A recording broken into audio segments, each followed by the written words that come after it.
ভাষা নিয়ে, আমাদের মুক্তিযুদ্ধ নিয়ে ভীষণ সুন্দর সুন্দর গান আছে। লাল সবুজের পালা ছবিতে এই গানটিও তেমনই খুব চমৎকার একটি গান। আমরা একটু আগেই বলছিলাম যে আমাদেরকে ফোন করতে পারেন, SMS করতে পারেন। এরই মধ্যে আমাদের একজন দর্শক ইতিমধ্যেই ফোন করেছেন।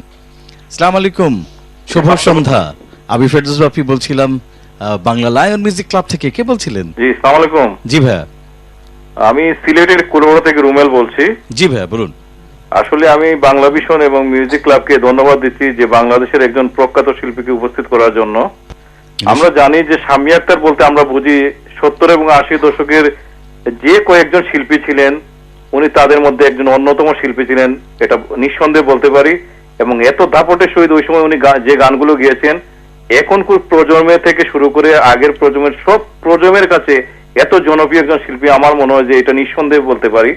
এছাড়া আমরা আরো বলতে পারি যে উনি আমাদের সিলেটের গৌরব, দেশের গৌরব। যেহেতু সিলেটের প্রতি ওনার একটা দুর্বলতা স্বাভাবিক থাকে, যেহেতু ওনার শ্বশুর বাড়ি সিলেট, সেই হিসেবে সিলেট আমার বাড়ি, সেই হিসেবে আরো ভালো লাগছে যে উনি আসলে আপনার কাছে প্রশ্ন রাখবো, আপনি অনেকদিন বেঁচে থাকেন এবং আরো ভালো ভালো গান গান। আপনার একটা বিখ্যাত গান ভালোবাসলেই সবার সাথে গর্ব বাঁধা যায় না, অবশ্যই কিন্তু আজকে শুনতে হবে। জি অবশ্যই গাইবো। আপনাকে অসংখ্য অসংখ্য ধন্যবাদ, আপনি এত দোয়াত করলেন আমাকে, এটা আমার জন্য অনেক বড় পাওয়া। আল্লাহ আপনাকে সুস্থ রাখুক, ভালো রাখুক।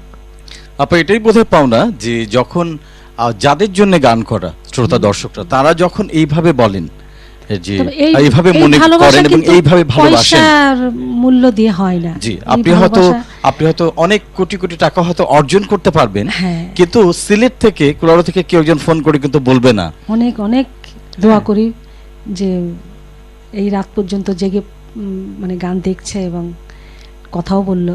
জি, এটাই বোধহয় আপনার শিল্পী জীবনের সার্থকতা। অবশ্যই অবশ্যই, নিশ্চয়ই। এরপরে কোন গানে যাবো বল? এবারে আমি যেহেতু আমার সিলেটের ভাই বলবো নাকি, আমি একটা হাসান রাজার গান গাই। হ্যাঁ নিশ্চয়ই। এটাও একটা ছবিতে মানে সত্যদা করেছিলেন, মানে লাগিয়েছিলেন। আচ্ছা আপা, আমরা হাসান রাজা গান শুনবো। আমি বুঝতে পারছি যে সিলেট থেকে ফোন পেয়ে আপনি সিলেটের প্লারে একটু প্রভাবিত হয়ে গেছেন। যাক ভাই, কি করলেন আপনি, এমন কথা বললেন, উনি তো এখন সিলেট ছাড়া আর কোনো কথাই বুঝছেন না। যাই হোক, দেখি সিলেট থেকে অন্য কোনো দিকে যাওয়া যায় কিনা। আমাদের আরেকজন দর্শক আছেন। আসসালামু আলাইকুম। জি, বাংলা লায়ন মিউজিক ক্লাব থেকে বলছিলাম। কে বলছিলেন? জি ভাইয়া।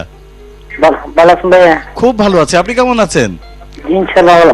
জি ভাইয়া বলেন। জানেনই তো শাম্মী আপা আছেন আজকে আমাদের সাথে, বলুন। শাম্মী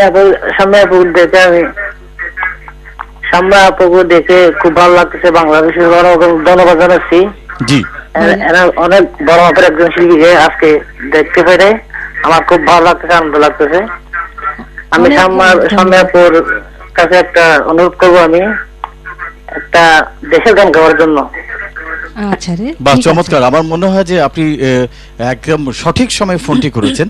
আপনি যে মুহূর্তে ফোন করলেন তখনই কিন্তু উনি একটি দেশের গান শেষ করেছেন, কিন্তু যেহেতু আপনি একবার ফোন করেছেন, আমার মনে হয় পরে উনি আরেকটা দেশের গান আপনার জন্য অন্তত নিশ্চিত করে গিয়ে দেবেন। যাই হোক, আবার সিলেটে ফিরে যাই। আপনি যেহেতু সিলেটের প্রতি একটু বায়াসড হয়ে গেছেন, শ্বশুর বাড়ি বলে কথা, তো সেই শ্বশুর বাড়ির লোকদের গান, হাসান রাজার গান। জি নিশ্চয়ই।